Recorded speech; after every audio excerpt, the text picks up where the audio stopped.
Hi dear students, we are coming with our lecture 4 of states of matter and अभी तक हमने states of matter में एक तो introduction दिया regarding solids, liquids and all the states of matter और फिर हमने दूसरे लेक्चर में intermolecular forces of attraction discuss की और थर्ड लेक्चर में भी हमने लंदन फोर्सेस और आयन इंड्यूस्ड डाइपोल इंटरेक्शन के बारे में डिस्कशन किया।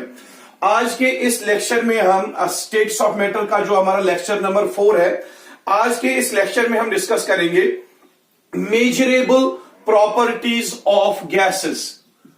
गैसेस की वो सारी प्रॉपर्टीज आज हम डिस्कस करेंगे, वो सारी प्रॉपर्टीज गैसेस की आज हम डिस्कस करेंगे जो प्रॉपर्टीज गैस व स्टेट को डिफाइन करते हैं। उन सारी प्रॉपर्टीज को हम कहते हैं measurable properties of the gas. Those properties of the gases which determine the behaviour of the gas.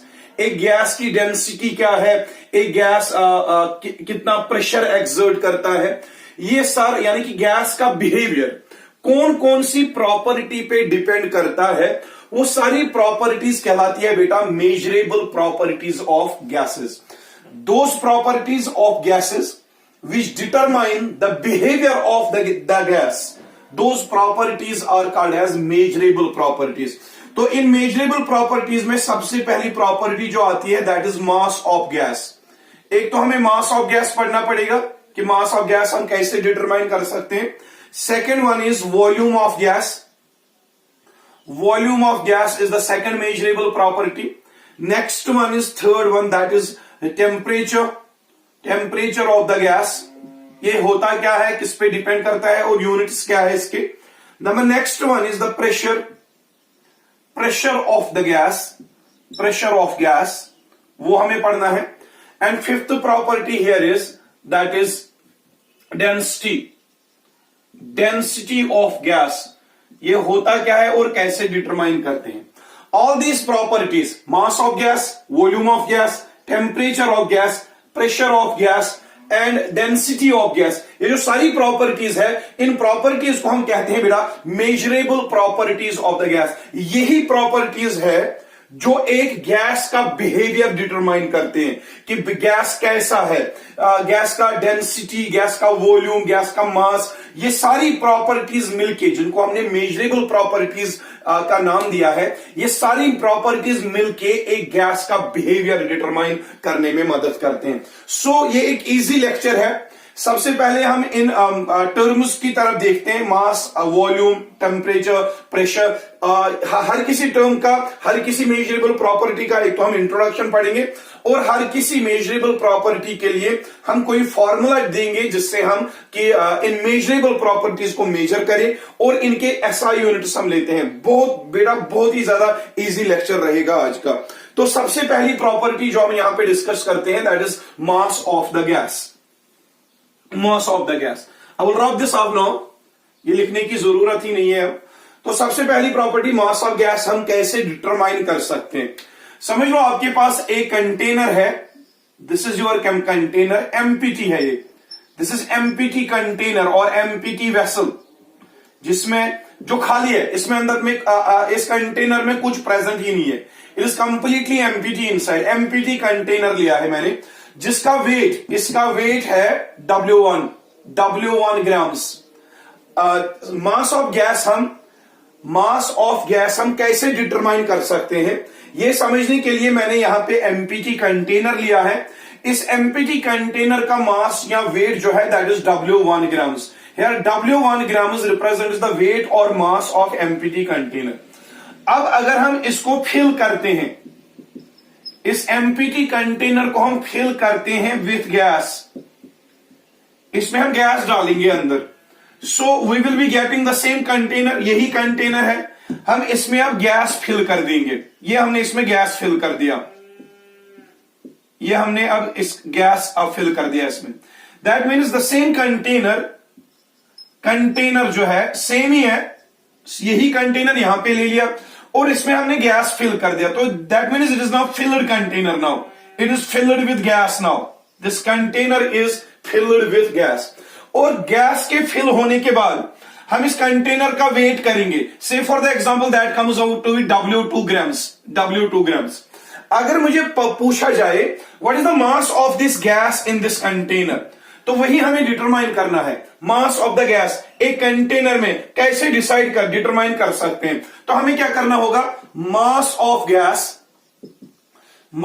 Gas in this container, वो कैसे डिटरमाइन करें, that is equal to W2 grams, this W2 grams, that is the final mass of the container containing the gas, that is W2 grams minus W1 grams, that is the initial mass of the container।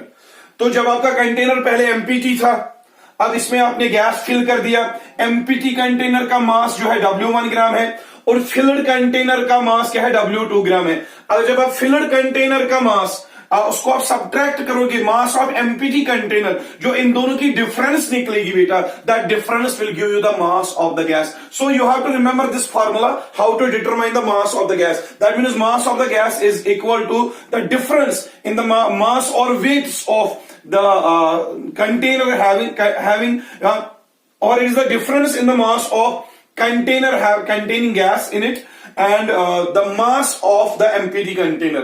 यानी कि इस container का मास लेना है, पूरे container का wait या मास लेना है, तो उसको आपको माइनस करना है mass of the empty container. तो जो डिफरेंस आएगा यहां पे मास का, that will give the mass of gas. तो आप हमेशा एक चीज याद रखिएगा कि जब भी मास ऑफ गैस हमें डिटरमाइन करना हो, हमें यूनिट हमेशा ग्राम लेना है। ग्राम क्यों लेना है ग्राम, क्योंकि एक इंपॉर्टेंट बात बताता हूं यहां पे, जब भी आप मास ऑफ गैस डिटरमाइन करो, यूनिट हमेशा ग्राम्स में लिया करना। क्यों लेते हैं ग्राम्स में ही हम मास ऑफ गैस, क्योंकि एक रिलेशन है हमारे पास, number of moles and mass of grams के बीच में एक रिलेशन है। तो देख लो बेटा एक चीज, आपका जो यूनिट नंबर फर्स्ट है, some basic concepts of chemistry, उसमें हम पढ़ते हैं number of moles of any gas, number of moles of any gas, that is represented by n, number of moles of any gas represented by n, that is equal to mass of that gas, mass of gas in grams divided by molecular mass of the gas, divided by molecular mass of the gas, जो हम लेते हैं ग्राम mole inverse में, gram mole inverse. Number of moles of gas, किसी भी gas के अगर हमें नंबर ऑफ मोल्स डिटरमाइन करने हो, that is equal to mass of that gas in grams divided by molecular mass of the gas which is taken in gram mole inverse. तो अगर मुझे इस इक्वेशन से मास ऑफ गैस डिटरमाइन करना हो, as you know that n number of moles of gas, n that is equal to mass of the gas in grams, mass of the gas in grams divided by molecular mass of the gas in terms of gram mole inverse। तो ये formula एक याद रखोगे आप, ये formula, number of moles of gas is equal to mass of the gas in grams divided by molecular mass of the gas in terms of gram mole inverse. तो इस equation को थोड़ा सा हम रीअरेंज करेंगे। This mass of the gas अगर हमें determine करना हो, that is this m, that will be equal to m number of moles of gas into ये मॉलिक्यूलर मास, यहां पे मल्टीप्लाई कर दो आप, it will be multiplied by molecular mass in gram mole inverse. So हमारे पास और एक फॉर्मूला आती है, मास ऑफ द गैस अगर हमें डिटरमाइन करना हो, mass of the gas that is equal to number of moles of that gas into molecular mass of the gas. तो इन दोनों का प्रोडक्ट आप कीजिए, आपको किसी भी गैस का मास इन ग्राम्स बेटा निकल सकता है। So I will take one question for you, one of the simplest question में लेता हूं, एक सिंपलेस्ट क्वेश्चन में आपको देता हूं जिससे आप गैस का मास डिटरमाइन कर सकते हो। एक क्वेश्चन है, calculate the mass of carbon dioxide CO2, calculate the mass of carbon dioxide in grams in its 2 moles, in its 2 moles। बेटा एक क्वेश्चन है, आपको दिए गए हैं 2 moles of carbon dioxide, 2 moles of carbon dioxide। You know what 2 moles means? 2 moles means 2 into 6.022 into 10⁻23, तो आपको 2 moles of carbon dioxide gas दिए गए हैं। आपसे पूछा गया है इस 2 moles of carbon dioxide gas का मास कितना होगा इन टर्म्स ऑफ ग्राम्स। तो फॉर्मूला यहां पे है, मैं लिखूंगा मास of carbon dioxide in grams, that is equal number of moles of carbon dioxide, कितने हैं 2 moles, into molecular mass of carbon dioxide. अब कार्बन डाइऑक्साइड ले लो, यहां कार्बन डाइऑक्साइड का मॉलिक्यूलर मास क्या है, मॉलिक्यूलर मास क्या है, कार्बन का atomic mass 12 AMU plus oxygen का मास 16, यहां पे 2 ऑक्सीजन है, 16 प्लस 16 दैट इज 32, तो ये टोटल आएगा यहां पे 44 ग्राम्स पर मोल, इतना आ रहा है इसका मॉलिक्यूलर मास 44 ग्राम्स। सो यहां पे मॉलिक्यूलर मास के बदले आप लिखोगे यहां पे 44 ग्राम पर मोल इनवर्स। तो यहां 2 क्या है, 2 मोल्स है, यहां पे 2 moles, n is number of moles, वो दिए गए हैं 2 moles, M that is molecular mass of carbon dioxide जो कि निकला 44 ग्राम मोल इनवर्स। अब यहां पे ये मोल और मोल इनवर्स कैंसिल कर दोगे, तो यहां पे जो मास आएगा 2 into 44 that will B 88 grams. तो ये आपका आंसर आ गया है। आपसे पूछा गया था calculate the mass of 2 moles of carbon dioxide in grams, तो 2 मोल्स कार्बन डाइऑक्साइड का मास कितना निकल रहा है 88 ग्राम्स, और 1 मोल का कितना आएगा 44 ग्राम्स। तो यहां पे क्वेश्चन जो पूछा गया था 2 मोल्स कार्बन डाइऑक्साइड दिए गए थे, उसमें पूछा गया था आप ग्राम्स में कार्बन डाइऑक्साइड का मास डिटरमाइन कर दीजिए, तो 2 मोल्स कार्बन डाइऑक्साइड का जो मास आ रहा है वो आ रहा है बेटा 88 ग्राम्स, ये आएगा आपका आंसर। तो ये आप फॉर्मूला याद रखिएगा, जब भी आपको मास ऑफ गैस पूछा गया हो और आपको दिया गया है number of moles of the gas, और आप इस फॉर्मूला से किसी भी गैस का मास डिटरमाइन कर सकते हो। With that we are ending the first measurable property of the gases, that is the mass of the gas. So इसको रब कर देते हैं। अब हम आते हैं दूसरी प्रॉपर्टी की तरफ आते हैं, and the second property was volume of the gas. जो दूसरी मेजरेबल प्रॉपर्टी है volume of the gas, volume of the gas हम कैसे डिटरमाइन कर सकते हैं, या वॉल्यूम ऑफ गैस होता क्या है ये समझना है। एक चीज समझ लो, we know that the volume of the gas, gas का कोई फिक्स्ड वॉल्यूम होता ही नहीं है। गैस को हम जिस भी कंटेनर में रखते हैं वो गैस उसी कंटेनर का पूरा वॉल्यूम ऑक्यूपाई करता है। We know that the gases they do not have definite shape and they do not have definite volume. ना तो गैसेस की डेफिनिट शेप होती है ना डेफिनिट वॉल्यूम होता है, लेकिन गैसेस ऑक्यूपाई करते हैं volume of the container in which they are placed. So I can write here volume of the gas is actually volume of the container, volume of the container in which the gas is kept। आप gas को जिस भी container में रखोगे वो उसी container का volume occupy करता है। दैट इज व्हाई वी से volume of the gas is the volume of the container in which it is kept. तो समझ लो यहां पे मेरे पास एक बहुत बड़ा कंटेनर है, ये कंटेनर है जिसका वॉल्यूम है 100 क्यूबिक सेंटीमीटर। ये इस कंटेनर का वॉल्यूम है, the volume of container. Volume of container की कितना है यहां पे 100 cubic centimetre, this is the volume of container. अब मैंने इसमें ऑक्सीजन गैस डाल दिया, ऑक्सीजन गैस डाला इसमें। अब अगर आपसे पूछा जाए what is the volume of oxygen gas here, what is the volume of oxygen gas here, आपने पहले ही कहा volume of gas is the volume of container, तो वॉल्यूम ऑफ कंटेनर कितना है 100 क्यूबिक सेंटीमीटर। तो यहां पे जो ऑक्सीजन का भी वॉल्यूम आएगा that will also be considered as 100 cubic centimeter because the gas completely occupies the volume of the container in which it is kept। अब अगर मैं एक चीज करता हूं, इसी कंटेनर में मैं हाइड्रोजन गैस लेता हूं, हाइड्रोजन गैस, इसी कंटेनर में मैं नाइट्रोजन गैस ले रहा हूं, तो यहां पे अगर आपको पूछा जाए what is the volume of hydrogen gas now, that is also 100 cubic centimeter। What is the volume of nitrogen gas? Volume of nitrogen gas is also 100 cubic centimeter. Because I said the volume of gas is always taken equal to volume of the container, क्योंकि gas का अपना कोई fixed volume होता ही नहीं है। Gas हमेशा एक container का जितना वॉल्यूम है उस पूरे वॉल्यूम को ऑक्यूपाई करता है। तो अगर यहां पे इसमें ऑक्सीजन ले लो, हाइड्रोजन ले लो, नाइट्रोजन ले लो, आपसे पूछा जाए किसी भी गैस का वॉल्यूम बताओ, जो कंटेनर का वॉल्यूम होगा वही वॉल्यूम होगा किसी भी गैस का। But there is a condition, the volume of the gases is equal to the volume of the container in which they are kept, provided एक condition है, provided the gases must be non-reacting, the gases must be non-reacting।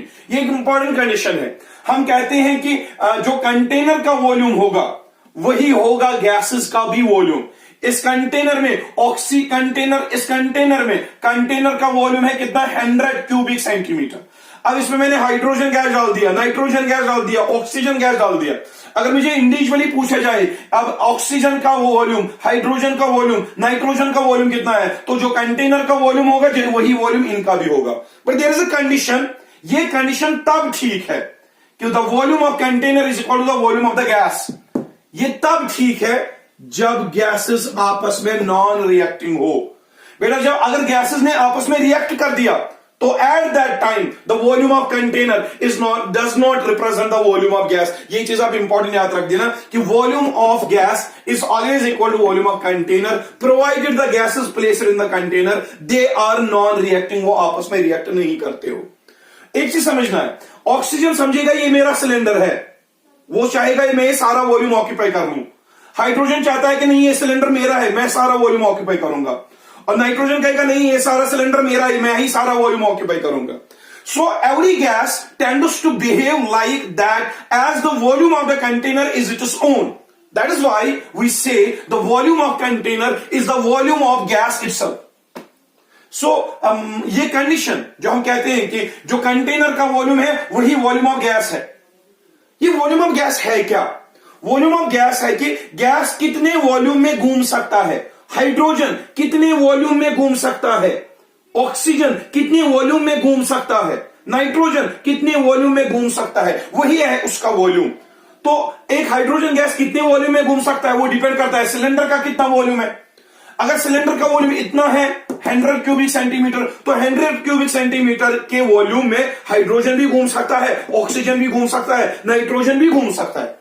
तभी हम कहते हैं कि volume of the container जितना हो उस सारे कंटेनर के वॉल्यूम में सारे गैसेस फ्रीली मूव कर सकते हैं। तभी हम कहते हैं the volume of the gas is the volume of the container. By saying volume of the gas, we are saying the available space in which the gas can move. So जो gas container का volume होगा वही represent करेगा volume of the gas, provided जो gases हो वो आपस में नॉन रिएक्टिंग हो। सो यहां पे मैं रब कर देता हूं, ये इंपॉर्टेंट बात थी। वॉल्यूम ऑफ गैस मीन्स कि एक गैस गिवन कंटेनर में कितने स्पेस में मूव कर सकता है। You know that gases randomly move कर देते हैं। अगर हमारे पास एक बहुत बड़ा रूम है, उसका वॉल्यूम बहुत ज्यादा होगा, मैंने इसमें 1 लीटर ऑक्सीजन गैस डाल दिया, तो वो ऑक्सीजन गैस 1 लीटर था, ठीक है, तो हमने उसको एक बड़े रूम में डाल दिया। अब उसका वॉल्यूम बहुत ज्यादा है रूम का, तो वो जो 1 litre of carbon dioxide gas है ना वो फैल जाएगा पूरे रूम में। अब जो उस कार्बन डाइऑक्साइड का वॉल्यूम होगा वो 1 लीटर नहीं होगा, that will occupy the volume of the entire room, क्योंकि कार्बन डाइऑक्साइड पूरे के पूरे रूम में घूम सकता है। तो ये समझना है कि वॉल्यूम ऑफ द गैस जब भी हम कहें volume of the gas is the available space, is the space available for the gas to move. तो जितना बड़ा रूम ज्यादा होगा उतना ही गैस के लिए मूवमेंट करने के लिए जगह ज्यादा होगी और वो सारी जगह उसका वॉल्यूम माना जाएगा। तो देख लो और एक चीज, the volume of the gas is generally expressed, इसको मेजर करते हैं हम, is generally expressed in cubic metre. इसका ऐसा यूनिट है वॉल्यूम का ऐसा unit. Volume of gas is generally expressed in terms of cubic metre और it is also expressed in terms of litres. Litres में भी आप वॉल्यूम ऑफ गैस को एक्सप्रेस कर सकते हो। तो ये चीज याद रखना कि गैस का जो वॉल्यूम है, volume of gas that is equal to volume of the container. Container की अपनी लेंथ होगी, ब्रेड्थ होगी और हाइट होगी। जो length into breadth into height होगा वही होगा आपका वॉल्यूम ऑफ द कंटेनर। तो वो लेंथ, ब्रेड्थ एंड हाइट अगर हम मीटर में ले तो आपका जो वॉल्यूम का यूनिट आएगा वो आएगा मीटर क्यूब, या हम लीटर्स में भी लेते हैं वॉल्यूम ऑफ गैस। तो यहां पे एक चीज याद रख देना, 1 क्यूबिक मीटर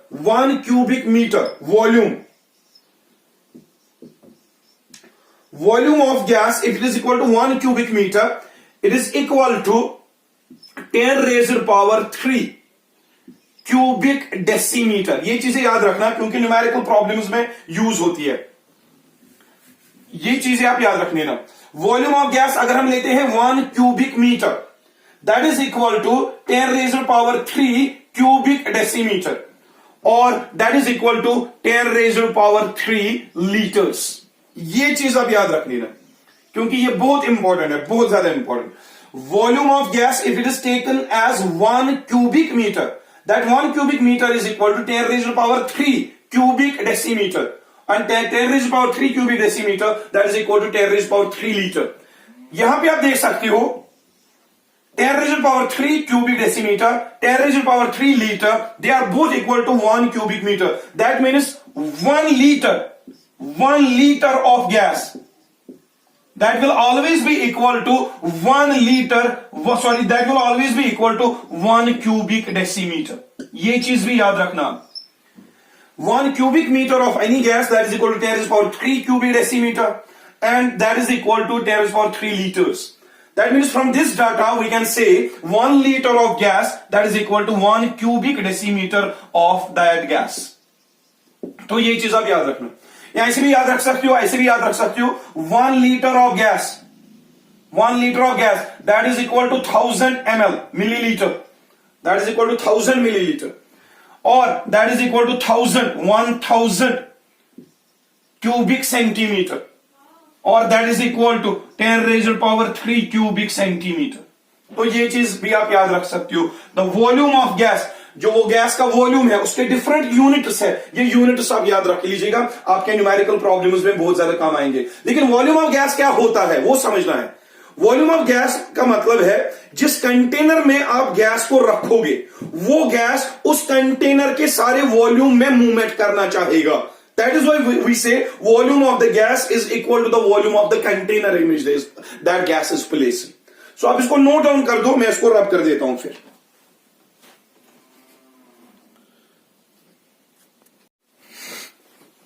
सो बेटा मैं इसको रब कर देता हूं, हम आ जाते हैं नेक्स्ट टर्म की तरफ, that is the temperature of the gas. Third term is temperature of gas. बेटा एक चीज याद रखना, टेम्परेचर ऑफ द गैस के रिलेटेड एक बात याद रखना बहुत ही इंपॉर्टेंट है। जो गैसोस मॉलिक्यूल्स की काइनेटिक एनर्जी होती है, बेसिकली आप जब फिजिक्स में 11th में फिजिक्स में एक यूनिट है बी पेपर में, that is called as kinetic theory of gases. वो सारी kinetic theory of gases temperature of gas की रिलेटेड ही है।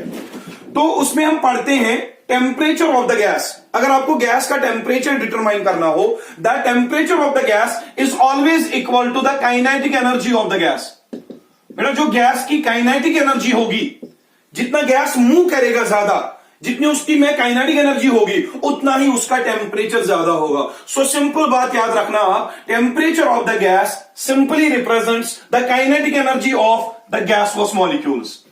गैसोस मॉलिक्यूल्स की जितनी ज्यादा काइनेटिक एनर्जी है तो समझ लेना उतना ज्यादा उसका टेम्परेचर है। That is why we are saying the temperature of the gas simply represents the kinetic energy of the gaseous molecules. अब एक चीज है, टेम्परेचर ऑफ गैस हम किस में मेजर करेंगे?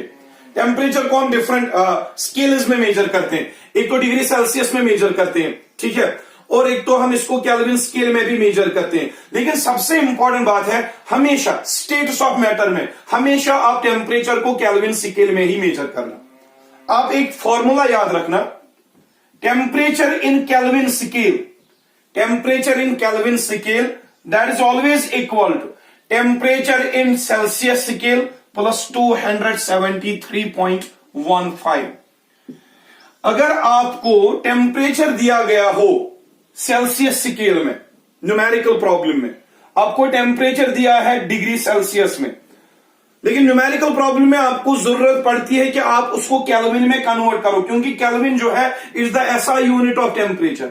आपको सेल्सियस स्केल में जो टेम्परेचर दिया गया हो, अगर आपको वो केल्विन स्केल में कन्वर्ट करना हो, आप ये फॉर्मूला यूज करना, क्योंकि टेम्परेचर इन केल्विन स्केल जो है वो बराबर होता है temperature in Celsius scale plus 273.15। तो ये आप यूज करना। फॉर एग्जाम्पल अगर आपसे पूछा गया है the temperature of the gas is 100 degree Celsius, the temperature of the gas is 100 degree Celsius, is 100 degree Celsius. What will be its value in terms of Kelvin? तो temperature in kelvin क्या आएगा?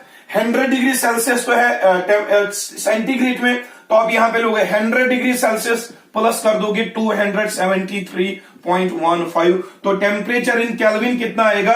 273 plus 100 that is 373.15 kelvin आएगा ये।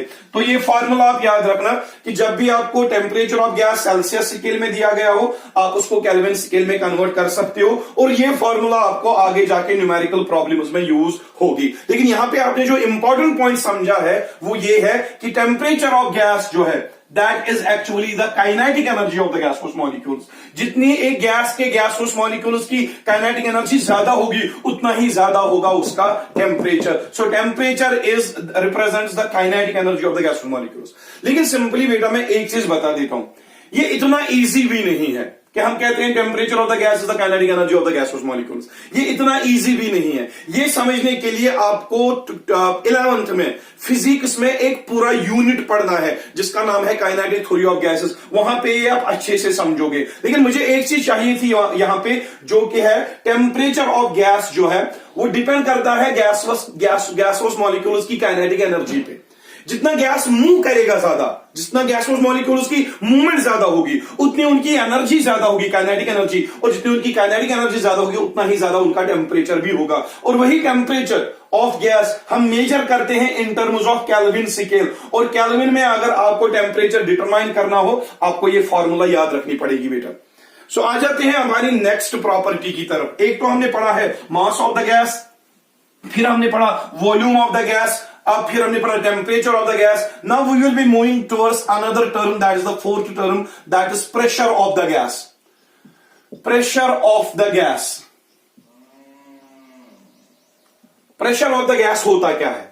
मैं एक container लेता हूं यहां पे, इसमें गैसेस है प्रेजेंट, गैसियस मॉलिक्यूल्स। एक क्लोज्ड कंटेनर है, क्लोज्ड कंटेनर। इसी क्लोज्ड कंटेनर में हमने यहां पे गैस लिया है, गैसियस मॉलिक्यूल्स। अब आपको पता है ये एक कंटेनर है, इसके अंदर हमने गैस रख दिया। अब जो गैसियस मॉलिक्यूल्स होते हैं ना, वो रैंडमली मूव करते हैं। ये गैस इधर मूव कर सकता है, इधर मूव कर सकता है, ये गैस भी इधर मूव कर सकता है, इधर मूव कर सकता है, ये भी मूव कर सकता है रैंडमली, इधर कभी इधर, ये मूव कर सकता है, ये भी मूव कर सकता है। ये जो गैसियस मॉलिक्यूल्स है, गैसियस मॉलिक्यूल्स वो रैंडमली मूव करते हैं एक कंटेनर में, रैंडमली मूव करते हैं। तो जब ये मूव करेंगे ना एक जगह से दूसरी जगह, ये गैसियस मॉलिक्यूल जो है मूव करेगा और ये हिट करेगा, मूव करते करते ये हिट करेगा on the walls of container. तो ये गैस भी इधर जा रहा है, तो किसको हिट कर रहा है यहां पे? On the walls of the container. तो ये गैसियस मॉलिक्यूल अगर यहां गया तो यहां पे भी हिट करेगा on the walls of the container. ये गैसियस मॉलिक्यूल यहां जा रहा है तो यहां पे भी हिट कर रहा है on the walls of the container. तो गैसियस मॉलिक्यूल्स में एक प्रॉपर्टी है, ये कंटिन्यूअसली मूव करते रहते हैं और इस मूवमेंट की वजह से ये कंटिन्यूअसली हिट करते हैं on the walls of the container.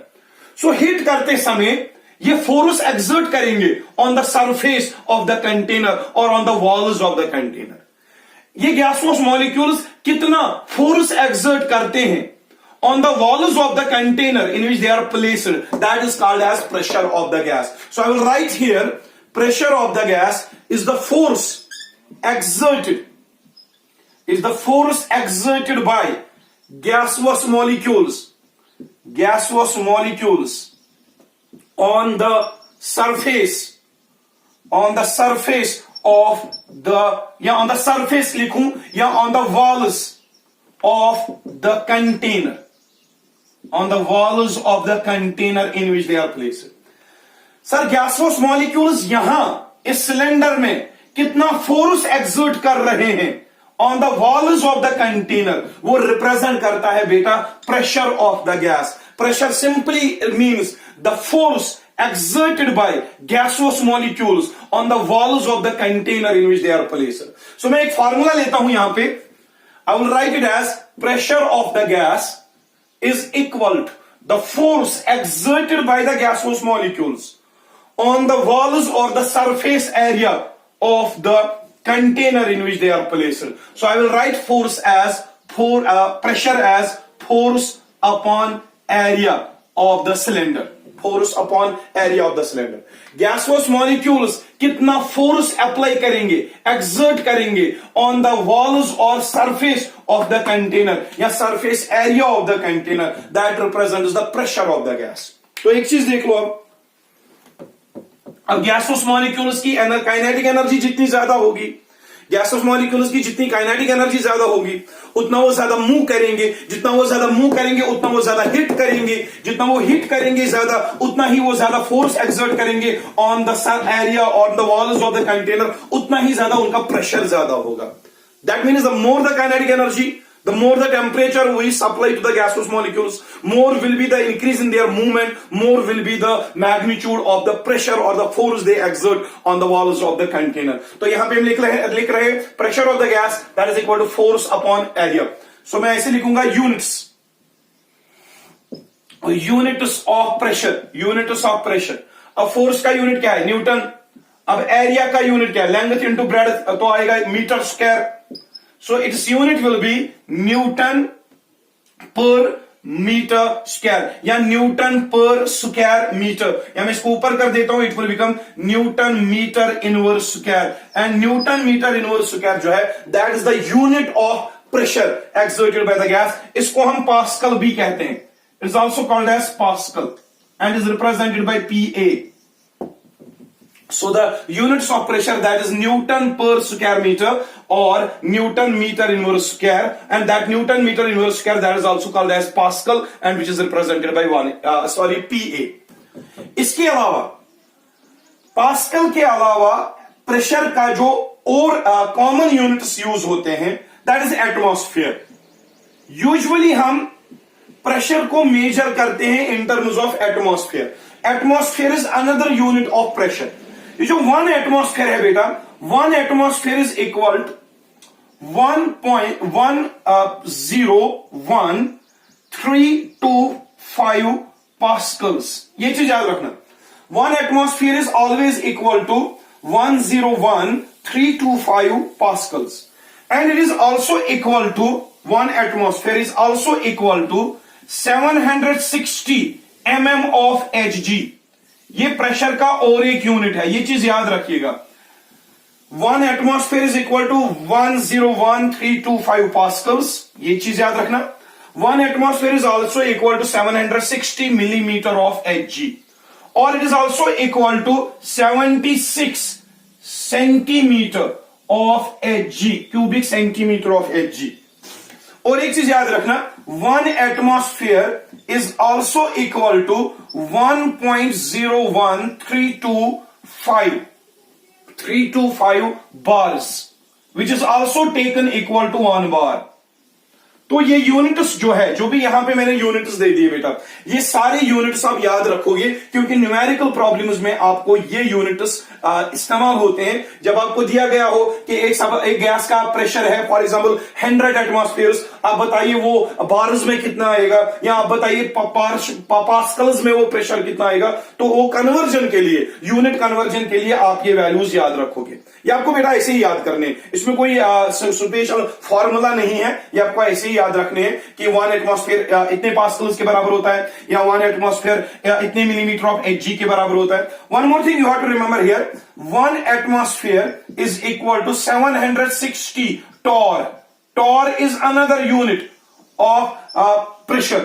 Another unit of pressure. 1 atmosphere is equal to 760 torr. So ये torr या bar या pascal, millimeter of Hg, centimeter of Hg, ये सारे जो है these are the units of what pressure. तो ये सारे यूनिट्स आप याद रखोगे, लेकिन प्रेशर क्या होता है, प्रेशर की डेफिनेशन क्या है? Pressure of gas, gaseous molecule जब रैंडमली मूव करते हैं, मूव करते का समय ये कितना फोर्स एक्सर्ट करेंगे on the walls of the pressure container, on the walls of the container, कितना फोर्स एक्सर्ट करेंगे gaseous molecules, that represents the pressure of the gas. तो ये हो गया प्रेशर ऑफ द गैस का कंसेप्ट। अब हम आते हैं हमारी लास्ट प्रॉपर्टी की तरफ, जो कि है density of the gas.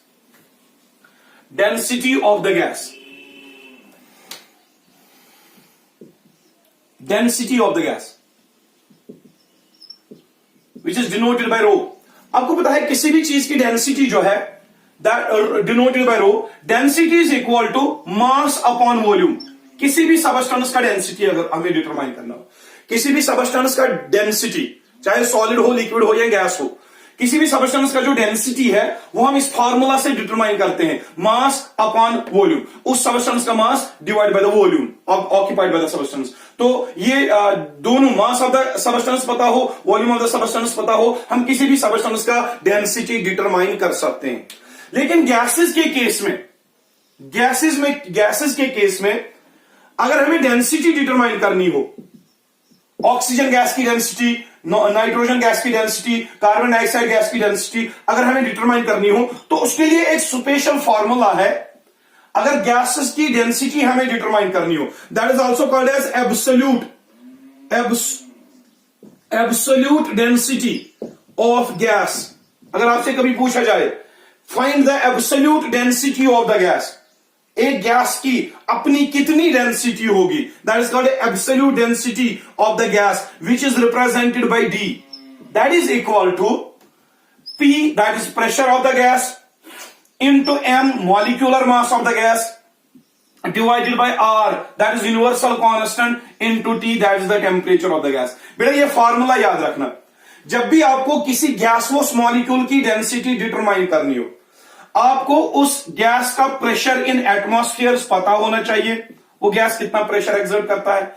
M जो है यहां पे, ये है मॉलिक्यूलर मास, आपको गैस का पता होना चाहिए, मॉलिक्यूलर मास, जो कि इन terms of gram mole inverse आएगा।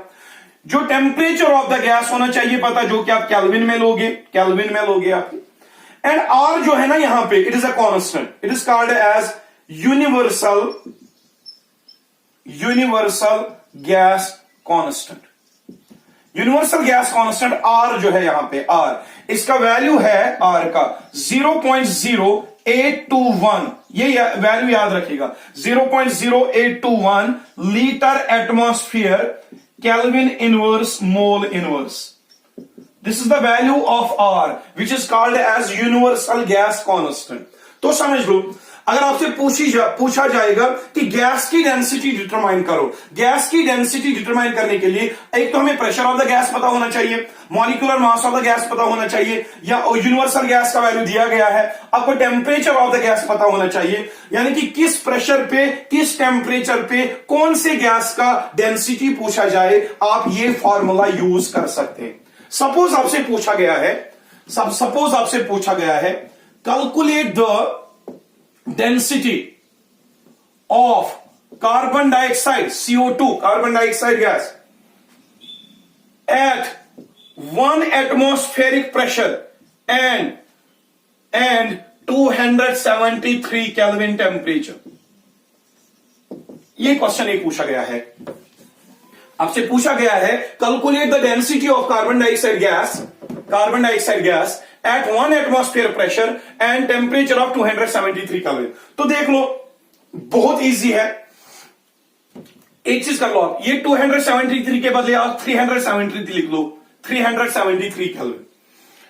तो देख लो एक चीज बेटा, अब density of carbon dioxide gas लिख लो, किसके बराबर आएगी, density of carbon dioxide gas, pressure कितना दिया गया है 1 एटमॉस्फेयर का, 1 एटमॉस्फेयर लिखोगे, into molecular mass, carbon dioxide का मॉलिक्यूलर मास कितना है, कार्बन का मास 12, ऑक्सीजन का 16 plus 16 that is 32, 32 plus 12 that is 44 divided by R का वैल्यू 0.0821 इनटू टेम्परेचर कितना है केल्विन में 373 केल्विन। तो ये सारा कैलकुलेट कर लो, आपका आंसर आ जाएगा डेंसिटी ऑफ कार्बन डाइऑक्साइड। यानी कि किसी भी गैस की डेंसिटी अगर डिटरमाइन करनी हो तो ये फॉर्मूला हमें यूज करनी है। आपको प्रेशर देके होगा, टेम्परेचर देके होगा, गैस का नाम देके आप उसका मॉलिक्यूलर मास डिटरमाइन कर सकते हो, आर का वैल्यू सबस्टिट्यूट करके, सारी चीजें सबस्टिट्यूट करके आप किसी भी गैस का डेंसिटी जो है वो डिटरमाइन कर सकते हो।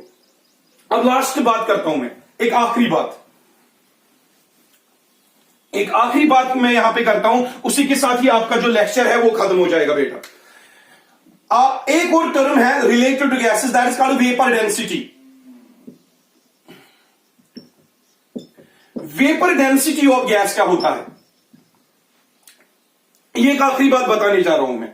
Vapour density of gas means एक गैस कितना भारी है, किससे, हाइड्रोजन गैस से। एक कार्बन डाइऑक्साइड गैस कितना भारी है हाइड्रोजन गैस से। नाइट्रोजन गैस कितना भारी है, how heavier the gas is than the hydrogen gas, that is called as vapour density of the gas. So vapour density of the gas is the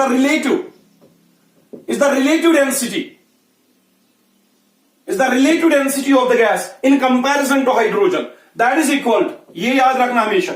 अगर आपसे पूछा जाए हाइड्रोजन गैस के comparison में बाकी गैसेस, कार्बन डाइऑक्साइड, नाइट्रोजन या ozone या for example oxygen gas या फॉर एग्जांपल अमोनिया गैस कितना हैवी है than the hydrogen, that is called as vapor density of the gas or relative density of the gas, and that relative density or vapor density of any gas, that is equal to molecular mass of that gas, molecular mass of the gas divided by 2। ये चीज याद रखोगे आप। अगर आपसे पूछा जाए what is the vapor density of CO2, तो क्या करोगे, वेपर डेंसिटी ऑफ CO2 के बदले लेना है मॉलिक्यूलर मास ऑफ गैस, यानी कि CO2 का मॉलिक्यूलर मास हो गया जो क्या है 44 डिवाइडेड बाय करोगे 2, that will come out to be 44 divided by 2, that will come out to be 22 times carbon dioxide gas has more density than the same amount of the hydrogen gas. That means 22 times carbon dioxide gas will be heavier than the same amount of gas of hydrogen। तो ये चीज आप याद रखोगे कि vapour density represent करता है relative density of gas, एक गैस कितना हैवी है as compare to the same amount of hydrogen. तो वो चीज डिटरमाइन करने के लिए आप ये फॉर्मूला यूज करोगे। जैसे हमने यहां पे relative density of carbon dioxide determine कर दी 44/2, that came out to be 22 is the vapour density of carbon dioxide. That means carbon dioxide is 22 times heavier और carbon dioxide has 22 times more density than the same amount of mass of hydrogen gas. तो ये चीज अब याद रखोगे। यहां पे एक चीज याद रखना, रिलेटिव डेंसिटी एक कंपैरिजन बताता है कि कौन सा गैस हाइड्रोजन के गैस के कंपैरिजन में कितना हैवी है। इसका कोई यूनिट नहीं होता, because it simply represents the comparison का कोई यूनिट नहीं होता है। मैं आपसे ज्यादा कितना इंटेलिजेंट हूं ये मैं बता सकूं, कितना ज्यादा, लेकिन ये मैं नहीं बता कितना केजी इंटेलिजेंट हूं, ये आप नहीं कह सकते। इसी तरह हम यहां पे कह सकते हैं वेपर डेंसिटी एक रिलेटिव कंसेप्ट है जिसमें हम एक गैस की डेंसिटी हाइड्रोजन गैस की डेंसिटी के साथ कंपेयर करते हैं। तो कंपैरिजन का कोई यूनिट नहीं होता। Same is the case with vapour density एक कंपैरिजन रिप्रेजेंट करता है, इसका कोई यूनिट नहीं होता। With this we are ending the lecture number 4 of states of matter, जिसमें हमने सारी measurable properties of gas discuss की। Soon we will be coming with new lecture. Till then खुदा हाफिज एंड टेक केयर।